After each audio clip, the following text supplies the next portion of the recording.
दोस्तों, आज आपको मैं बता दूं कि आज का जो समय है, आप दूसरों पर दंड फेंक देते हैं कि ये नहीं हो पा रहा है, लेकिन क्या आप अपने आप में झांकते हैं कि आप प्रॉपर टाइम देते हैं, प्रॉपर ड्यूटी देते हैं, प्रॉपर सब कुछ करते हैं?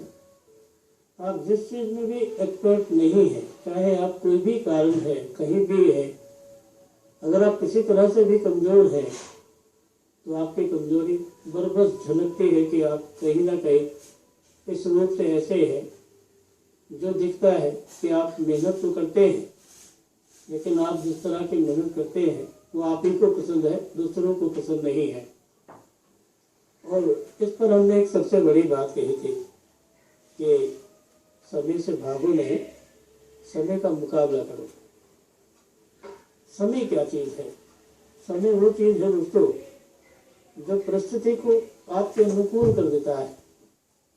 समय वो चीज़ है जो आपको कहीं पर भी झुका देता है।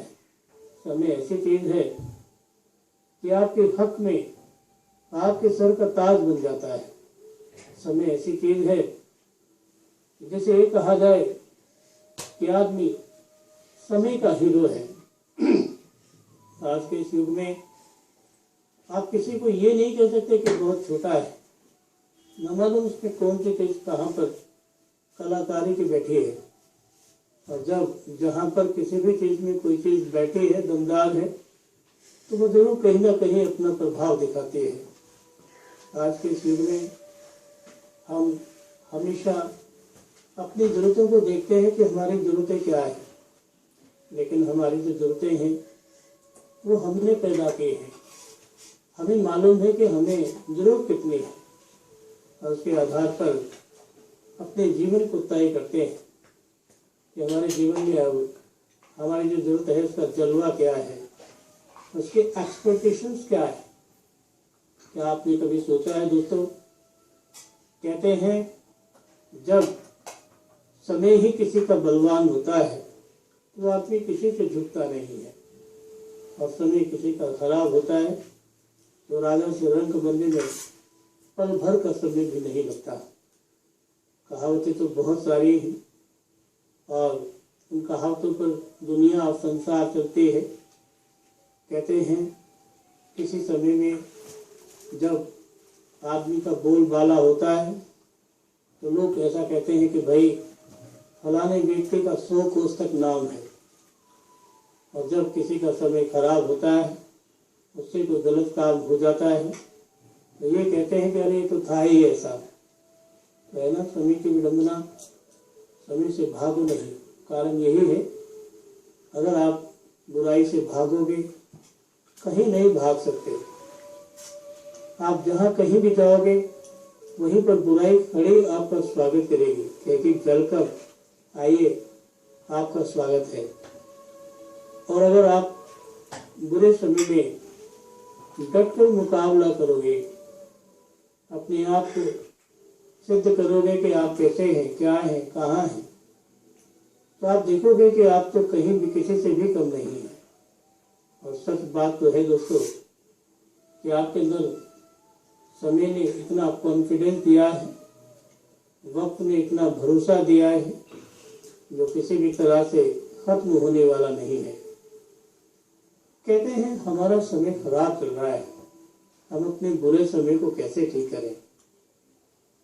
चलो मैं आज आपको बुरे समय को अच्छा करने के बहुत सारे टोटके बताता हूँ। टोटका बड़ा दम लगता है दोस्तों।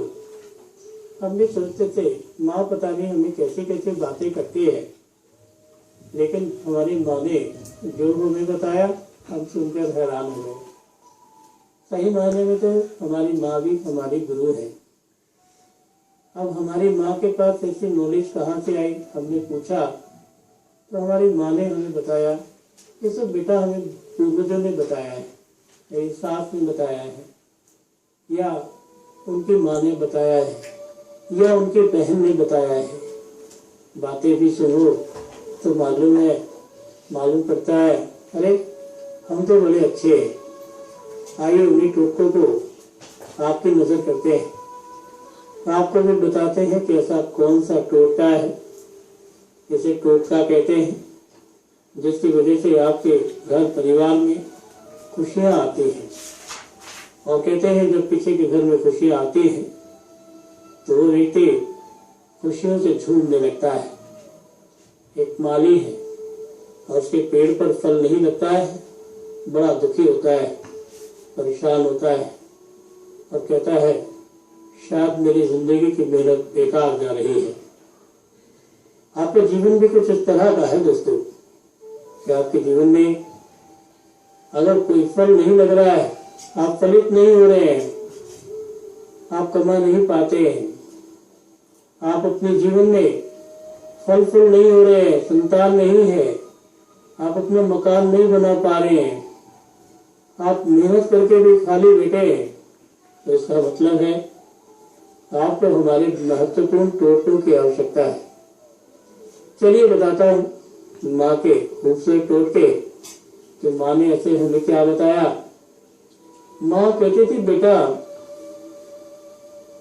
घर में ना आँख का काजल बना के लगाना चाहिए। मैंने कहा मम्मी हमें बताओ ना काजल कैसे बनेगा।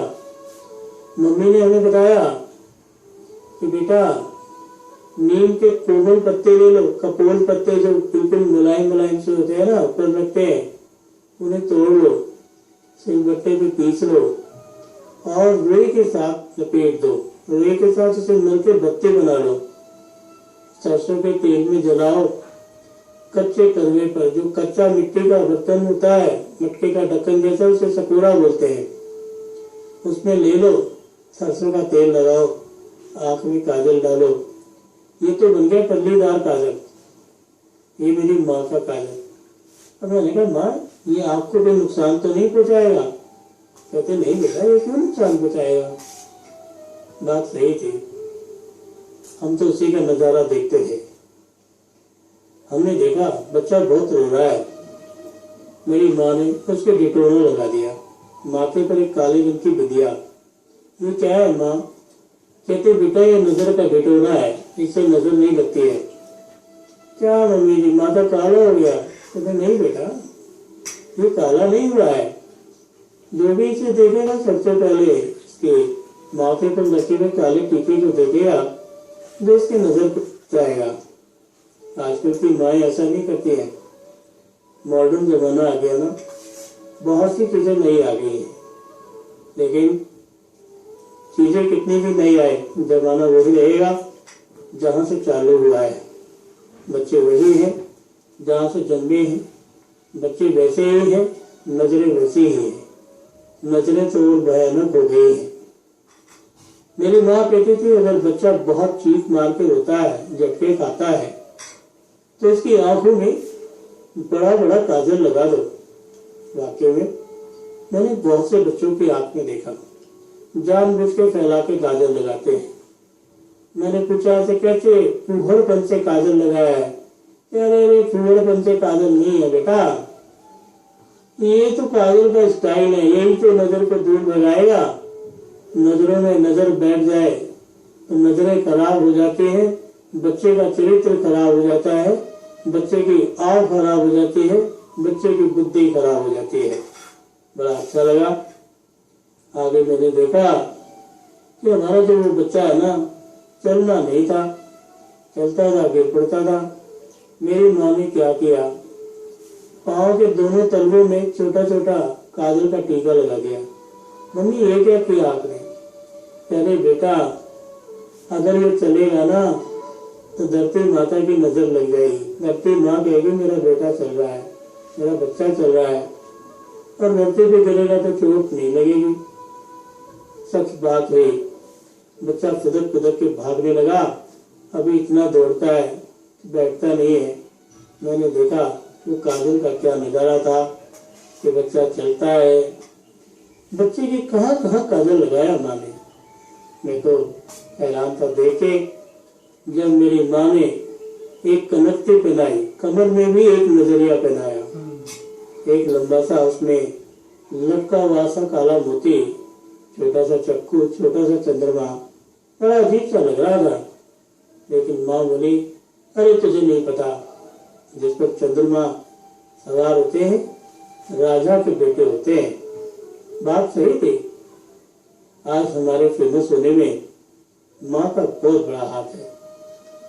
क्या आप जानते हैं कि माँ इतनी लाभकारी होती है? सच दोस्तों, माँ सच में इतनी लाभकारी होती है। माँ जैसा प्यारा कोई नहीं, माँ जैसा ज्ञानवर्धक कोई नहीं, माँ जैसा ज्ञानी कोई नहीं। माँ तो वो माँ है कि शहद भी चटाती है तो पता लगता है कोई न कोई कारण जरूर छुपा होगा। आज के जीवन में मैंने कहा ना कि इतने मॉडर्न हो गए हैं कि पुरानी चीजों से आज जो भ्रांतियां फैली हैं, अरे ऐसे मत करो, इन्फेक्शन हो जाएगा, पाँव में काजल मत लगाओ, पाँव काला हो जाएगा, कमर में नजरिया मत बांधो, ये चक्कू चुभ जाएगा, ये मोती चुभ जाएगा। अरे कैसे चुभ जाएगा? तो मुझे वही वाली बात याद आती है कि देखो, एक वो जमाना था कि भगवान श्री कृष्ण मुरली बजाते फिरते थे। आज ये जमाना है, बच्चे के हाथ में मुरली दे दो तो बस बाप कहेगा अरे रहने दे, सामान को तोड़ देगा, किसी के सिर में मार देगा, मुकदमा हो जाएगा, आंख में मार लेगा, आंख फूट जाएगी। कमाल का जमाना है, बदलता जा रहा है। जमाने के नजरिए बदल रहे हैं और जमाने के नजरिए में दोस्तों आप भी कहीं ना कहीं खड़े हैं।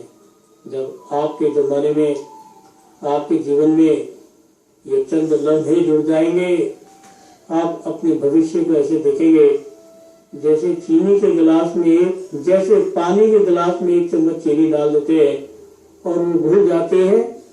बस ठीक ऐसे ही आपके बच्चे के जीवन में ये सब चीजें घुल जाएंगी। समझो कि गुण घुल जाएंगे और गुण आपके बच्चे के भविष्य में गुणवान बनकर आपको नजर आएंगे कि आपका बच्चा तो वास्तव में गुणवान है, बहुत इंटेलिजेंट है और उसके जैसा कोई और दूसरा नहीं है।